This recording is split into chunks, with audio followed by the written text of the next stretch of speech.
duo that stands up with anyone across the country.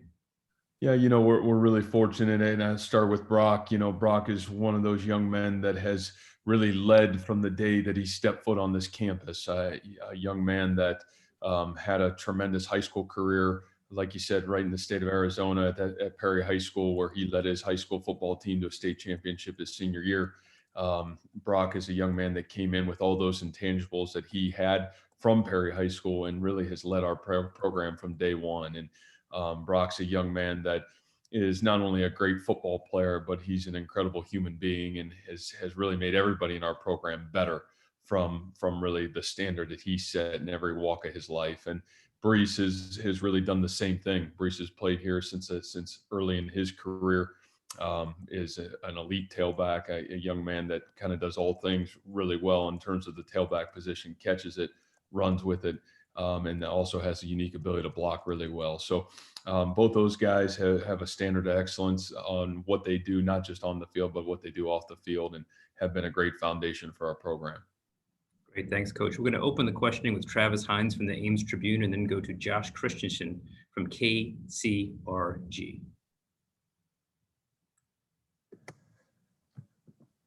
Hey, Matt. Travis. I know you've only had a few hours of prep, but what's been your initial impressions about Oregon? Yeah, I think it's really too hard for us to really sink too far into it, other than I've got the utmost respect for Coach Cristobal, what he's about, I think how he leads a program, and then obviously the tradition and history of Oregon football. I think when you say Oregon football, I think everybody has an immediate respect factor for who they are and what they're about. So, I think we'll get a lot farther into it, obviously, as the week goes. But I think just the instantaneous credibility, both from the head coach standpoint and from a program standpoint, very impressed. Thank you. Josh Christensen. Go ahead, Josh. Your line's open. Sorry, Coach. You talked a little bit about it, but what does this bowl mean? I know that you guys wanted a different outcome yesterday, but the fact that this is the first January bowl that you guys are playing in, it's still, in a way, you can say you're still continuing to make history with this season, making the season special. So how much are you guys trying to remember that and still finish this thing strong?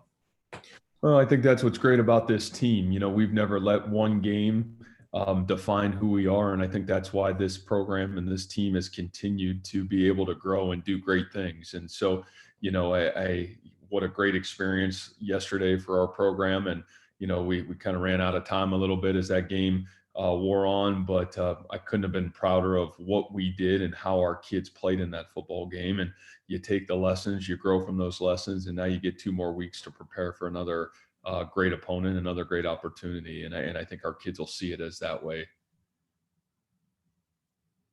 Great. Thank you, Josh. Let's go to Mark from Who 13. Hey, Matt, have you had a chance to reset after yesterday? And I guess just how are you guys feeling a day later after obviously what was a really hard fought game? Yeah, for me, I'll be honest with you. I think by the time we landed in Ames, Iowa, obviously you wanted the outcome to be different, but boy, oh boy, I don't know if I could have been prouder as the head football coach of this team and this program of how our kids played. And, I think if we didn't play like we did, then maybe there would have been a harder reset. But I think by the time we landed, I was really looking forward to finding out what our next opportunity was going to be, and really look forward tomorrow to getting back to work with our guys and our football team and, talking about our next journey. So, I think the majority of our kids felt that way. And, just again, really proud of the resolve, the attitude, the effort, the character that our kids showed yesterday on a major stage. Okay, we're going to go to Warren Williamson from ODFN, and then Randy Peterson. Coach, congratulations on getting to the Big 12 championship. I was just curious, in this crazy season, if you've had an opportunity to watch much of the Pac-12, specifically Oregon this year, and if you have a personal relationship with Coach Cristobal at all, if you know him. No, we haven't really got the opportunity to watch much Oregon this year. I obviously in years past we've watched a ton of them, and even last year as you watch Coach Cristobal and their team just continue to have a magnificent run at things. And, just I think for me, more of a impression of how he's led and how he continues to lead his team, just very impressed. And, from a relationship standpoint, no, I think the only common denominator is both of us have an offensive line coaching background in ourselves. But other than that, no, not formally met, but a lot of respect for him. Great. Thank you. Randy Peterson.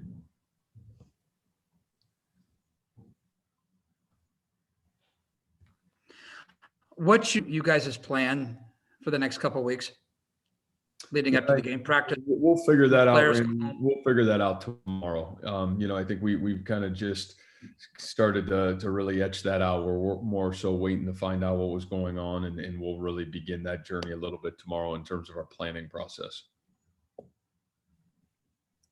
Randy, do you have a follow-up? Okay. We'll go to Josh Christensen once again. Coach, just playing yesterday, normally in any bowl year, you have at least 4, sometimes maybe 5 weeks to prepare. It's a quick turnaround in a way. So what are some of the challenges when you're preparing for a game 4 weeks down the road compared to right now, where it's a quick turnaround, basically 2 weeks from now? Yeah, I think from my end, I'll be honest with you, I'm really excited about that. Sometimes the 4-week process can really be a challenge, and I think this is maybe the way this should be done, going forward, because I think this allows the rhythm of the football season, allows your kids to stay in a little bit of a rhythm, and really allows the growth process to continue to happen. So in a lot of ways, I think maybe we'll find out this is exactly the way this should be done going forward. So from my end, I think our kids' end, and I know our player development end, I think we're all really, really excited about that piece. We'll take one final question for Coach Campbell. We'll go back to Randy Peterson from the Des Moines Register.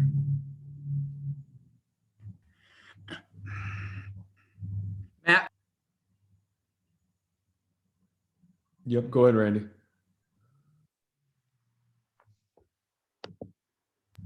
will the players go home for Christmas, or will they stay right on campus and stay within their kind of bubble-like thing? Yeah, I think that's probably, will be the initial plan is to kind of create that bubble. And, that's really helped us so far, have great success. And I don't see a deterrent really from what's allowed us to be successful.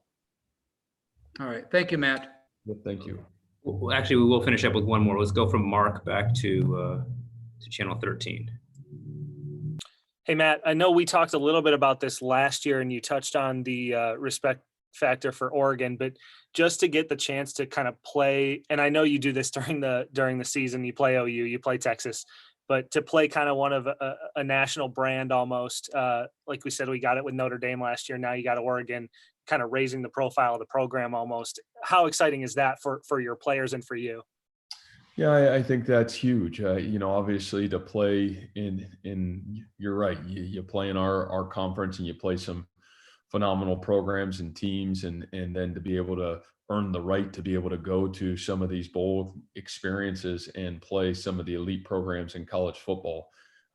It helps you grow into what you want to become and really where you want to go and stay. And so, what a phenomenal opportunity for Iowa State football to play the University of Oregon and their great history and their great tradition and really who they are and what they're about. So great challenge for us and certainly a great opportunity.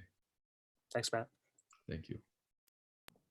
Coach, I want to thank you for your time today. Congratulations on a fantastic season and the berth here at the PlayStation Fiesta Bowl. We can't wait to see you here in Arizona. It's about 70-some degrees here today, so I knew I'd get a smile out of your face for that one, but we'll look forward to seeing you here on the 31st and then kicking the ball off on January 2nd.